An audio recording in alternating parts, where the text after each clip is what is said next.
जो कहें जैसा कहें, जो पढ़ने कहें पढ़ो, जो मना कर दें पढ़ने ना पढ़ो, जो सॉल्व करने कहें करो, सिलेक्शन होगा, 100% होगा, गारंटी इस बात की। पेपर मई में होना है तो हम ये मान के चलें कि हमको लगभग 1 महीना पहले यानी कि अप्रैल तक अपना सिलेबस को वाइंड अप करना है।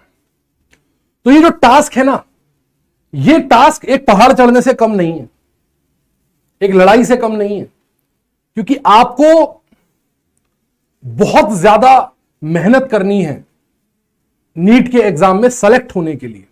ना केवल मेहनत करनी है बल्कि एक गाइडेड वे में मेहनत करनी है। तो आज मैं आपको यही बताने आया हूं कि आप जो लड़ाई लड़ने जा रहे हैं, आप जो लड़ाई लड़ेंगे, जिस लड़ाई के लिए आप अपने आप को तैयार कर रहे हैं, उस लड़ाई को लड़ने के लिए आपके पास क्या क्या हथियार होने चाहिए, कौन कौन सी ऐसी चीजें हैं जो आपके पास होनी जरूरी है।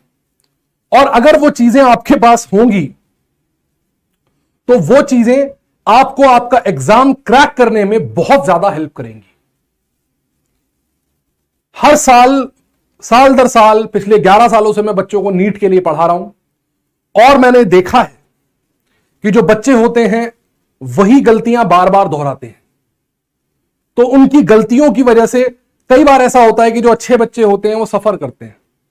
मैं नहीं चाहता कि वो गलतियां आप भी दोहराएं, इसलिए वो सारी की सारी बातें, वो सारी की सारी चीजें जो आपके लिए जरूरी हैं, वो सारी की सारी बातें मैं आपको आज बताऊंगा। बहुत ज्यादा बातें नहीं है, केवल 4 बातें मुझे आपसे करनी है।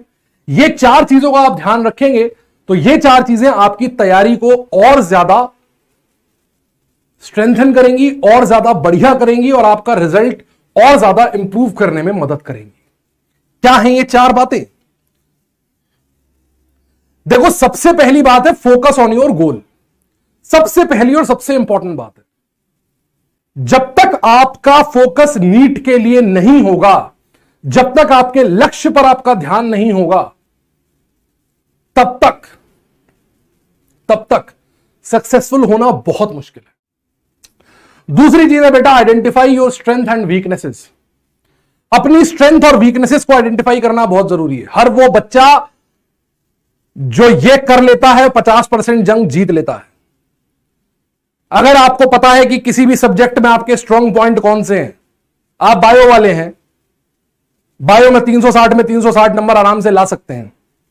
चलो 360 ज्यादा हो गया, 320 330 तो ला सकते हो। इसे अपना स्ट्रॉन्ग पॉइंट बनाओ यार।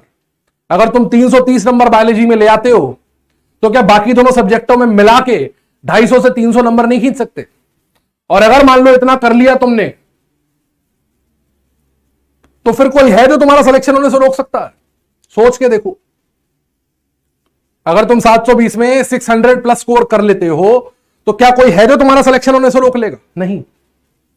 लेकिन उसके लिए अपनी स्ट्रेंथ, वो स्ट्रेंथ तुम्हारा सब्जेक्ट हो सकता है, वो स्ट्रेंथ तुम्हारी फैमिली हो सकती है, वो स्ट्रेंथ तुम्हारे टीचर्स हो सकते हैं, कोई भी हो सकता है, के साथ में जरूरी है अपनी वीकनेस को पहचानना। स्ट्रेंथ सब पहचान लेते हैं, वीकनेस पे कोई काम नहीं करता। वीकनेस से हम भागते हैं यार, हम वीकनेस से भागते हैं। मम्मी मना करती हैं, बेटा फेसबुक व्हाट्सएप मत चलाया करो, हम छुप छुप के चलाते हैं। हम छुप छुप के चलाते हैं। रात में मम्मी पापा को लगता है कि हम 2-2 बजे तक पढ़ रहे हैं, हम तो मोबाइल रख के बैठे हुए हैं।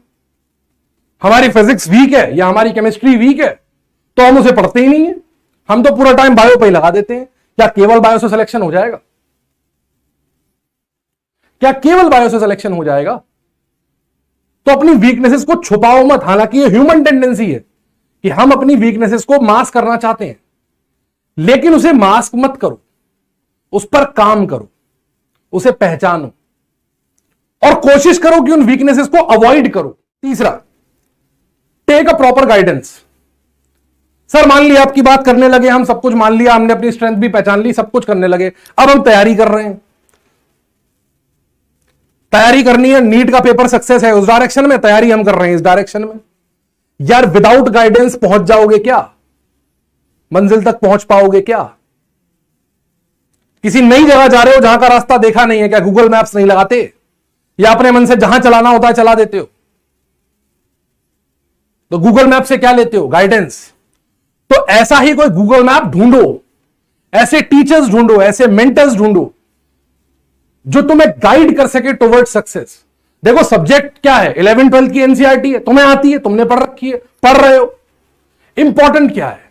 इंपॉर्टेंट है वो चीजें पकड़ना, उसमें से वो चीजें समझना, वो चीजें तुम्हें बताना जो एग्जाम क्रैक करने में तुम्हारी मदद करेंगी, एग्जाम क्रैक करने में तुम्हारी मदद करेंगी। तो उन चीजों के लिए तुम्हें लगेगी गाइडेंस, किसी अनुभवी टीचर की, किसी मेंटर की, वो कोई भी हो सकता है, कोई भी। लेकिन विदाउट गाइडेंस की गई मेहनत का कोई फायदा नहीं होगा। मैं पहले भी कहता हूं, पहले भी कह चुका हूं, फिर कहता हूं, success is a vector quantity, it is not a scalar quantity. आपकी मेहनत और प्रॉपर गाइडेंस जब दोनों सही डायरेक्शन में अलाइन होंगे तभी जाके यू विल बी सक्सेसफुल। बात की चौथी और आखिरी बात है, स्मार्ट वर्क करना है बेटा, हार्ड वर्क नहीं करना, मजदूरी नहीं करनी है। हम डॉक्टर बनने जा रहे हैं, मजदूर बनने नहीं जा रहे हैं।